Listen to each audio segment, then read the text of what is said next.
My friend called me selfish for wanting my cabin back. Now she's left with nothing. I bought my vacation cabin 8 years ago with money I saved from working double shifts for nearly a decade. It was a 2-bedroom place by a lake about 3 hours from my apartment in the city. Nothing fancy, but it was mine and I loved it. I went there every other weekend to fish and read and forget about work. It was the one place where I could completely relax. My friend Greta knew about the cabin because I talked about it constantly. We'd been friends since our mid-20s and she always said she wanted to visit someday. Last spring, she asked if she could stay there for a week while she figured some things out. She said she was going through a rough patch with her landlord and needed space to clear her head. I said, of course. I gave her the spare key and told her to enjoy the peace and quiet. That was 11 months ago. Greta never left. The first month, she said she just needed a little more time. Her landlord's situation was worse than she thought, and she was looking for a new apartment, but the market was terrible. I said okay, and told her to take another few weeks. The second month, she said she found a place, but it fell through at the last minute. She asked if she could stay until she found something else. I said fine, but I wanted to come up for a weekend soon. She said that would be awkward since she was living there now and needed privacy. I reminded her it was my cabin. She said she knew, but she was going through a lot and having me there would stress her out. I let it go because I didn't want to fight. By month 3, Greta stopped asking permission and started acting like she owned the place. She told me she rearranged the furniture because the layout didn't make sense. She said she threw out some of my old fishing gear because it was taking up space. She mentioned she gave my number to a handyman to fix the porch steps, and I should expect a bill. I asked when she was planning to move out. She said she was working on it, but these things take time. She said I should be grateful someone was taking care of the property while I was busy in the city. Month 4 is when I drove up unannounced. Greta had completely transformed my cabin. My furniture was in the shed. Her stuff was everywhere. She'd painted the bedroom without asking. She had mail coming to my address with her name on it. When I walked in, she acted annoyed that I didn't call first. She said I couldn't just show up at someone's home without warning. I told her it was my home. She said it was complicated now and we should talk about boundaries. I asked her directly when she was leaving. She said she had nowhere to go and I had a perfectly good apartment in the city, so why did I need 2 places anyway? She said I was being selfish. She said real friends share what they have. I drove home that night and couldn't sleep. I spent the next week researching my options. Formal eviction would take months and cost money. Greta knew that. She was counting on me not wanting the hassle. She was counting on me being too nice to do anything about it. She was wrong. I started with the utilities. The cabin was in my name and I paid all the bills. I called the electric company and had the power transferred to a new account that required someone to be present to activate. Greta called me furious, saying the lights went out. I told her there must be an issue with the grid and she should contact the utility company. She did. They told her the account was closed and the property owner would need to set up new service. She called me again, demanding I fix it. I said I'd get around to it when I had time. Then I did the same thing with water and gas. One by one, the utilities got shut off. Greta called me constantly saying I was being petty. I said I was just reorganizing my accounts. She said she couldn't live without running water. I said she couldn't live in my cabin without my permission either, but here we were. She bought a generator and bottled water. She was determined to outlast me. So I made things worse. I told the internet company I was selling the property and needed to cancel service. Greta lost Wi-Fi. I told the trash collection service to stop coming. Greta's garbage piled up. I called the propane company and said I wouldn't be needing deliveries anymore. Greta couldn't heat the cabin when the temperature dropped. She called me screaming that I was trying to freeze her out. I told her she was free to leave whenever she wanted. She said she had rights.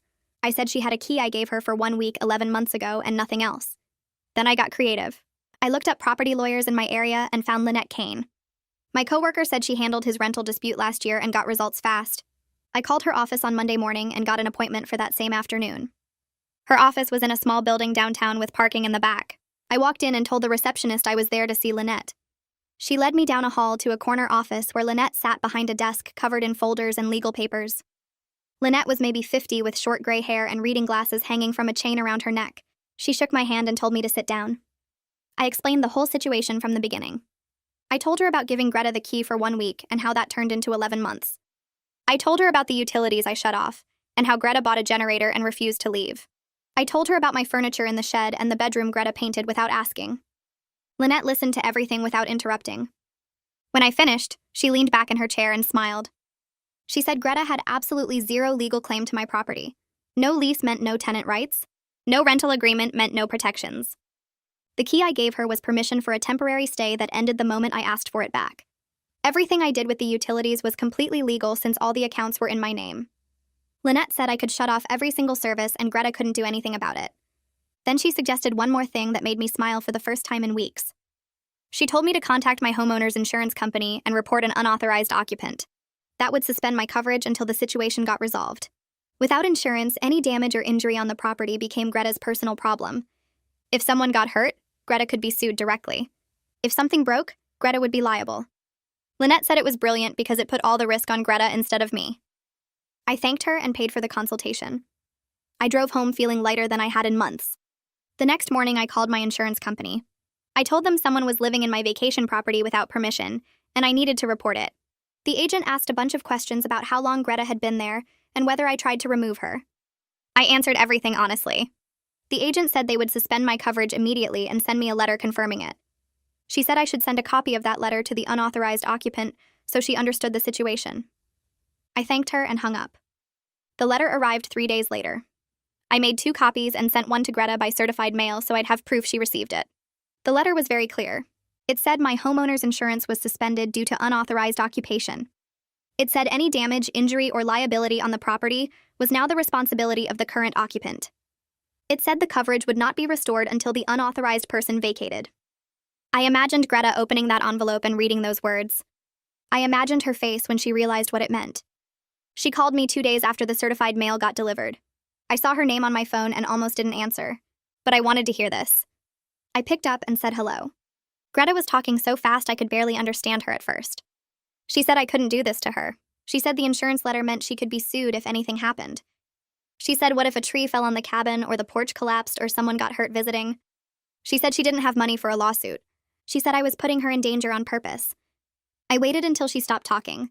Then I said very calmly that she was exactly right. Any damage or injury was now her problem. Maybe she should think about finding somewhere else to live where she actually had legal protection and insurance coverage. Greta started yelling that I was trying to force her out. I said yes, I was, because it was my cabin and she had no right to be there. She hung up on me. I set my phone down and went back to eating dinner. That weekend, my sister Imogen drove up to the cabin with me. I wanted to see what was happening, but I didn't want to go alone. Imogen brought coffee for the drive, and we talked about everything except Greta for the first hour. Then as we got closer, she asked what I thought we'd find. I said I had no idea, but I was ready for anything. We pulled onto the dirt road leading to my property, and I saw Greta's car immediately. It was parked right in front of the cabin like always. Garbage bags were piled up near the shed because trash collection had stopped weeks ago. The generator sat on the porch running loud enough that I could hear it from the car. Imogen and I got out and walked closer but stayed on the driveway. I could see the cabin looked worse than I remembered. The porch steps Greta had fixed were already coming loose again. The windows were dirty. There was mud tracked all over the front area. Imogen squeezed my hand and said she was sorry this happened to my beautiful retreat. I squeezed back and said I was going to get it back no matter what it took. We stood there for a few more minutes just looking. Then we got back in the car and drove home. 2 days later, I got a call from a number I didn't recognize. I answered, and a man's voice said his name was Austin Strong. He said he was the handyman Greta hired months ago to fix the porch steps. He said he just found out I was the actual owner and Greta had no right to hire him. He felt terrible about the bill he sent me. He said if he'd known the truth, he never would have done the work. I told him it wasn't his fault and Greta lied to everyone. Austin said he wanted to make it right somehow. He offered to go document the current condition of the property for free and send me photos of everything. He said he could get pictures of the damage and any changes Greta made. I said that would be incredibly helpful. He said he'd go over there tomorrow when Greta went into town for groceries. I thanked him and gave him my email address for the photos. Austin sent the photos the next evening. There were maybe 30 pictures total. I opened them one by one and felt my anger building with each image. The walls had huge scrapes and dents from where Greta moved furniture around. The hardwood floors in the living room had dark stains that looked like water damage. The bedroom she painted was sloppy with drips on the baseboards. But the worst photos were of the shed. Austin had opened it up and found my fishing equipment thrown in a heap in the corner. My expensive rods were bent. My tackle boxes were open with everything spilled out. Everything was covered in moisture and some of it was already rusting. I had spent years collecting that gear. Greta had destroyed it in months. I saved all the photos in a folder on my computer.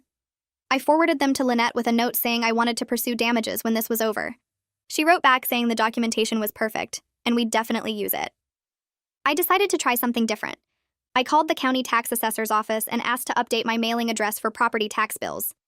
The woman on the phone asked for my property information, and I gave her everything. She asked what address I wanted the bills sent to going forward. I gave her my apartment address in the city instead of the cabin. She said she'd update it in the system and the next bill would go there. I thanked her and hung up. A few weeks later, the property tax bill arrived at my apartment.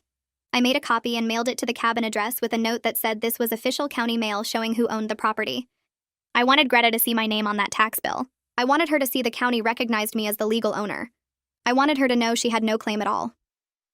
Greta sent me a long text message a few days after that. She said she talked to a tenant rights organization, and they told her she might have squatters' rights. She said 11 months of continuous occupation could give her legal claim to the property. She said I couldn't just kick her out after she'd been living there that long. She said she had rights whether I liked it or not. I took a screenshot of the text and forwarded it to Lynette. Lynette called me an hour later laughing. She said squatters' rights required 5 to 10 years of occupation depending on what state you were in. She said Greta would also need to pay property taxes and meet a bunch of other requirements she definitely hadn't met. She said 11 months meant absolutely nothing legally. She said Greta was grasping at straws and probably knew it. Lynette said it was time to send Greta an official letter from her law office. The letter went out the next day on Lynette's law firm letterhead. It was 2 pages long and very detailed. It explained exactly why Greta had no legal claim to my cabin. It listed all the requirements for squatters' rights and showed how Greta met none of them. It stated that her continued occupation was criminal trespass. It gave her 14 days to vacate the property voluntarily. It said if she didn't leave, we would pursue formal eviction proceedings and sue for damages to the property. Lynette sent it certified mail just like the insurance letter. Greta would have to sign for it. She'd have proof she received it and understood the deadline. During those 14 days, I started planning. I called a locksmith and asked how much it would cost to change all the locks on the cabin. He gave me a price and I scheduled him for day 13. I needed Greta to be gone when he came. I called Austin and asked if he knew Greta's schedule. He said she usually went to the grocery store on Thursday afternoons and stayed gone for a few hours. Perfect. I told the locksmith to meet me at the cabin that Thursday at 2. Austin said he'd drive by that morning to confirm Greta left. Thursday came and Austin texted me at noon saying Greta just drove away. I got in my car and headed to the cabin. The locksmith met me right on time. He changed every single lock in under an hour. Front door, back door, shed, everything. While he worked, I went through the cabin and gathered all of Greta's belongings. I packed everything neatly into boxes and bags. I carried it all out to the porch and stacked it carefully. When the locksmith finished, I paid him and he left. I wrote a note on a piece of paper saying Greta could collect her belongings anytime, but she was no longer welcome inside. I taped it to the front door. Then I locked up with my new keys and drove home. I got back to my apartment around 8 that night and made myself dinner. I kept checking my phone every few minutes waiting for Greta to call. She had to know by now that she couldn't get inside. The locks were changed and all her stuff was sitting on the porch getting cold in the night air.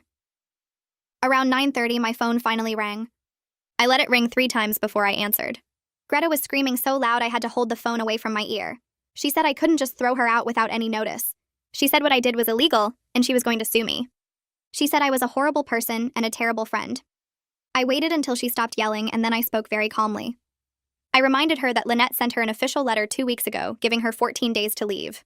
I reminded her that before that letter, I'd been asking her nicely for 11 months to move out. I told her she'd had plenty of notice, and she chose to ignore it. Greta started yelling again, saying the letter didn't count because it came from some lawyer she'd never heard of. I told her the letter came from a real attorney on real law firm paper, and it absolutely counted. She said she was calling the police right now to report me for illegal eviction. I told her to go ahead. I said I would love for the police to come look at Lynette's letter and my property deed and all the documentation showing I owned the cabin. I said they could also look at the fact that she'd been living there without paying rent or having any kind of lease agreement. Greta went quiet for a minute. Then she hung up without saying anything else. I sat on my couch waiting to see if the police would actually show up at my apartment. They never did. Greta didn't call them because she knew she didn't have a case. 2 days later, I was at work when my phone buzzed with a text from a number I didn't recognize. The message said it was Greta's brother, and he was at the cabin with a truck to pick up her things.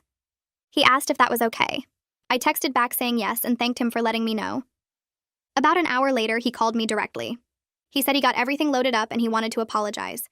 He said he had no idea Greta had pulled something like this. He said she told the family she was renting my cabin and paying me every month. He said when he found out the truth, he was disgusted with his sister. He told me Greta was staying with their parents now and they were really mad about the whole situation. He said his parents were making Greta pay them rent, and she was complaining about it constantly. I thanked him for being decent about everything, and we hung up. It felt good knowing that at least someone in Greta's family understood how messed up this whole thing was. That weekend, I drove up to the cabin with Imogen. I wanted her there when I saw the damage for the first time with everything out in the open. We pulled up around noon and I unlocked the front door with my new key. The smell hit me immediately. It was this mix of old garbage and mildew and something else I couldn't identify. Imogen covered her nose and mouth with her hand. We walked through the main room and I started making a list on my phone of everything that needed fixing. The furniture Greta brought in was gone since her brother took it, but my original furniture was still in the shed, and I didn't know what condition it would be in. The walls had marks and scratches from where she moved things around. The hardwood floor had dark stains in 3 different spots that looked like she spilled something and never cleaned it up. We went into the bedroom and the paint job was even worse up close. Greta had painted over my nice light blue with this dark purple color that made the room feel tiny. The paint was sloppy with drips on the baseboards and spots she missed completely. Imogen pointed at the closet and I opened it to find more of Greta's junk piled inside. We walked back out to the shed and I opened it up.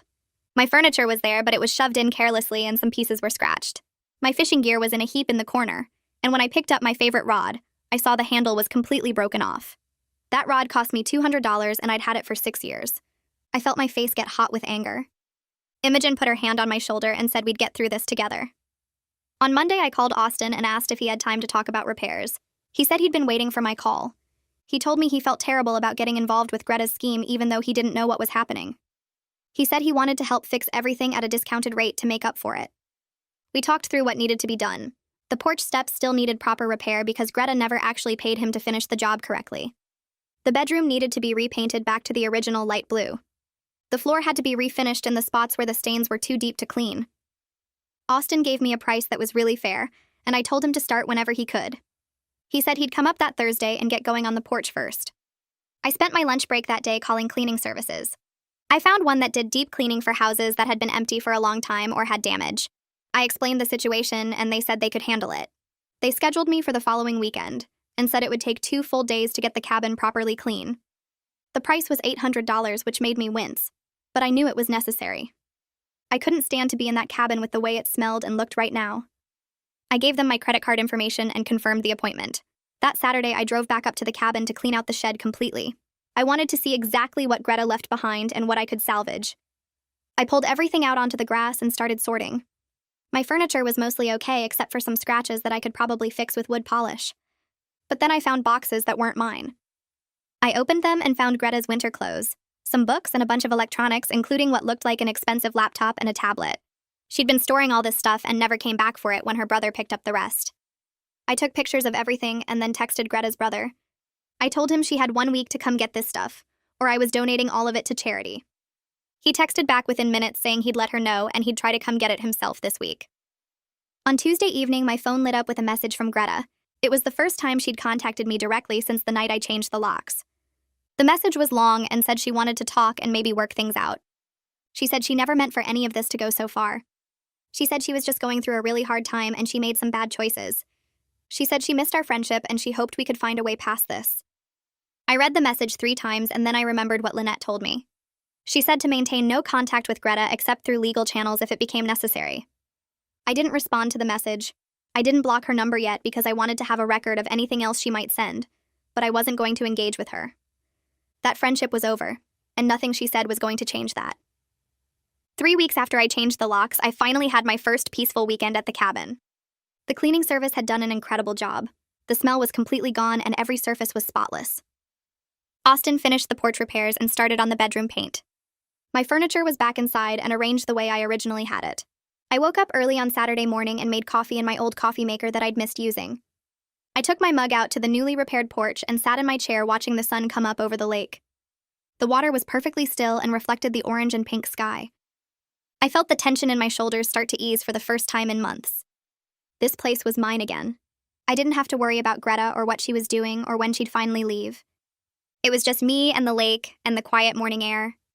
Sunday afternoon, Imogen drove up with a big box in her passenger seat. She came onto the porch grinning and handed it to me. Inside was brand new fishing gear, including a rod that was even nicer than the one Greta broke. Imogen said she wanted to replace what got ruined, and she thought we should celebrate me getting my cabin back. We spent the afternoon out on the lake in my little boat just like we used to do before this whole nightmare started. The fish weren't biting much, but I didn't care. I was just happy to be there doing something normal and peaceful.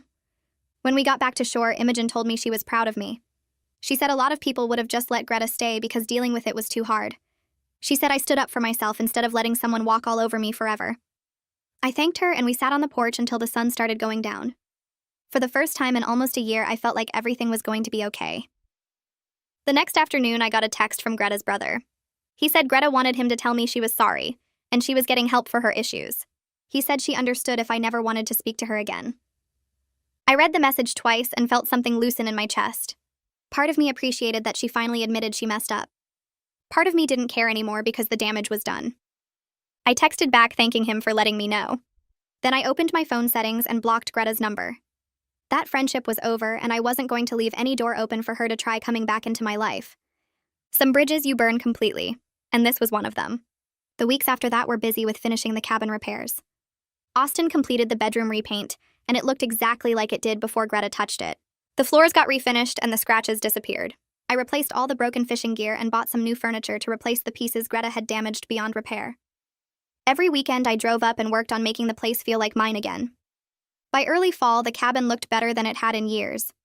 I'd even added some improvements like new curtains and a better lock system that made me feel more secure. 6 months after I changed those locks, I was sitting on my porch every single weekend without fail. The lake was calm, and the trees around the property had turned orange and yellow. I had my coffee in one hand and a book in the other, and absolutely nothing to worry about. The peace I felt was deeper than before because I'd fought for it. I learned that being nice doesn't mean letting people walk all over you forever. Sometimes the kindest thing you can do for yourself is stand up and enforce your boundaries without feeling guilty about it. Greta taught me that lesson the hard way, but at least I learned it. My cabin was mine again, and nobody was ever going to take it from me.